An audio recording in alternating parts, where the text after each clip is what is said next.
Eruditina Heshidani Nelishan Al-Gai Rui Dimenaruk Ashiki. All right. Well, I am Grant from Screen Rant. How you doing today? All right, mate. How are you?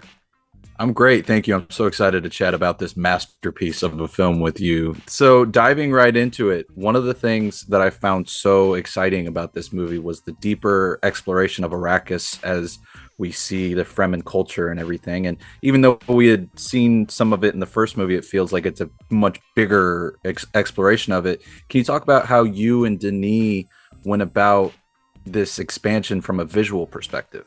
Well, you're right that it is kind of, we were hinting at it during part one, weren't we? Like we were hinting at it as in the storybook that Paul was reading. We were hinting of it as the ornithopter flew into Arrakis over the mountains with small little, Fremen on the rocks. We're hinting at it when, Stilgar's walking. It's hinted at the whole time.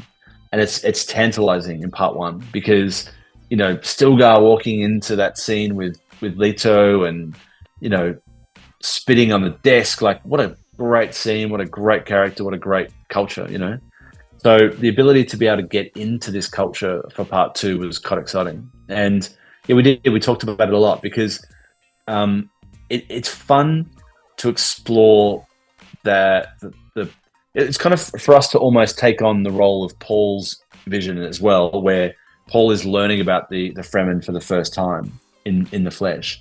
The same with us as viewers. We're learning little tidbits of information about how they deal with their dead. How they suck the water from bodies and put it into the wells, and just to learn all those little tidbits of information. I think as a viewer was going to be really fun. So we played upon that, and Patrice's design of the Sietch was incredible, and I mean, it was just so much fun. Everything we dealt with the Fremen was really fun. So you mentioned the Sietch, and that was actually something I wanted to touch upon. Was Denis truly loves practical as much as he loves grand VFX, and I'm curious how closely you worked with the design and with Denis to really find the right lighting and the right color scheme for highlighting this Fremen holy place, as it were. It's a good question because the Sietches were written in more of an underground cave type look, where they were lit by kind of glow globes and they're a bit more kind of a bit more hidden. But we felt like that needed to have a lot more lightness to it. We didn't want to sort of start the movie and go into a bunker. It felt like we really needed to make sure that there were times there were going to be darkness within this bunker. But it felt like the natural place to be from a lighting standpoint was a brighter kind of space. So we treated the light in there a little bit like we treated the light in the residence, where there was light coming in, but it was coming in through massive holes or small cracks in the rocks, or from different places. But it needed to have that kind of lightness to it. And so with between Patrice's design and Paul Lambert's VFX to extend stuff that was already built, but to make it really feel like that scale was enhanced.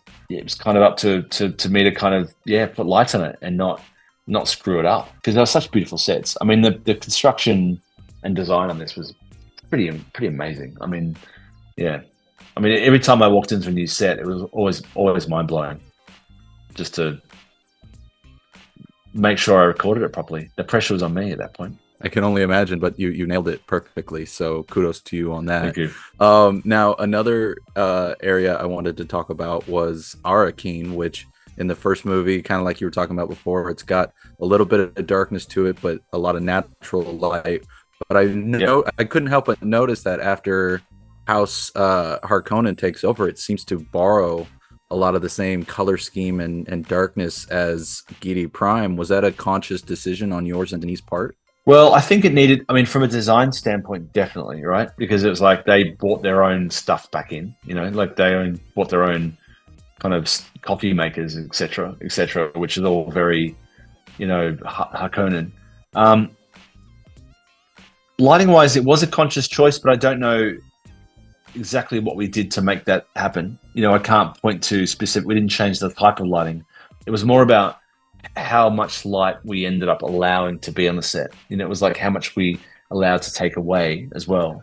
Because one thing about the Harkonnen is that they are, you know, for the most part, being bald-headed. They do allow me to light with less light and see shapes, which is a really handy thing. Because, you know, hair takes away a lot of light. So having white, bald heads allowed me a lot more flexibility to go darker. Well, it comes across well. And speaking of the baldness and House Harkonnen, Fade Routha's gladiator introduction on Giedi Prime remains one of the most visually standout pieces for me in the film.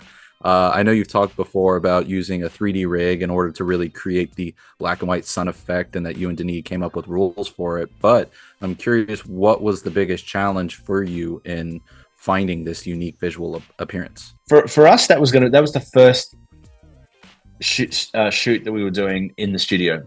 So the first thing that the studio, on stage, that was the first thing we were going to be shooting for the main photography. So we did a pre-shoot in Italy, you know, with Florence and Charlotte. Like, we had done a couple of days pre-shooting, but this was the first real shoot that we were going to be doing, you know, on stage, that was going to be shown to the studio. And it was a bit of a bold step that we decided to shoot in this format because, you know, the worry was that effectively, you know, people who were not there would watch this footage and go, "What the heck is that?" Like, you know, suddenly with phone calls going, "Can we fix that? Can we fix it in post? Can we add color? Like, how do we resolve this?" But we made a choice and just went, well, we've made a choice. It's black and white, no color. We can't make it color. There's no way back. You know, we've made a choice and we're going one way. And so that for me was probably the biggest, wouldn't say challenge, the biggest consideration, you know, where we had no way home. There are other choices that you make on a movie.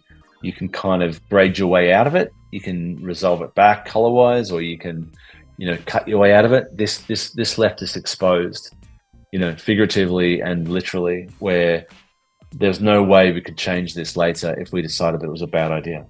So, you know, we just went for it. I'm glad you stuck to your guns on it, because it truly is. I am too, because there was a period of time where maybe we weren't going to do that. And I'm like, instinct's a funny thing, because your heart says something and then your brain says something else. And our brains both were going, we shouldn't be doing this, but our hearts were like, we got to do this. So yes, I think you're right. We followed followed the heart, not the head. Sometimes you got to do that, and it worked out well. Right. I see I'm almost out of time, so before I let you go, Anya Taylor-Joy's Alia cameo was one of the best kept secrets of the movie until it was announced at a red carpet. But her scene is so mesmerizing with how it's shot and how it appears. And I'm curious, you know, I know that this is meant to be on the side of an ocean in Arrakis, and the coloring scheme just reminded me so much of Caladan. Was that intentional? Do you think that was meant to be a foreshadowing of Paul's influence on the planet? Maybe. I don't know. I mean, I say that I'm being coy, but yes, of course. Like, it's, you know, anybody who knows what's in store in the future knows, you know, maybe. I mean, sorry for being coy, but you're right. It bridges two worlds. You know, that's exactly the point of it. Is it bridges two worlds?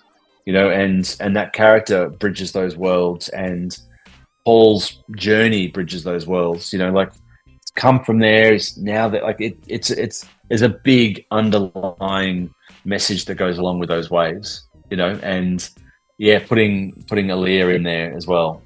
It's beautiful. And I must say, it was a really well kept secret, and I'm really proud of my crew. Because we shot that with a small reduced unit. We all went to Namibia together as a small group and shot that. You know, it's a little bit under the radar, but, you know, Denis and I said to all my team and all the team, we'd love it if no one talked about this, and none of us did. It was great. It didn't get out. It's hard to keep a secret in Hollywood. Like, it's really hard.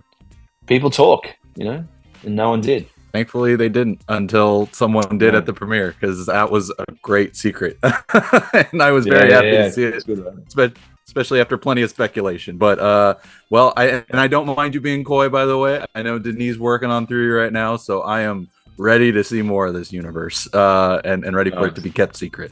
But thank you so much for taking the time. I greatly appreciate it. And I mean, the words already well out there, but I'm going to keep the word rolling on this movie anyways because I want to support it as much as I can.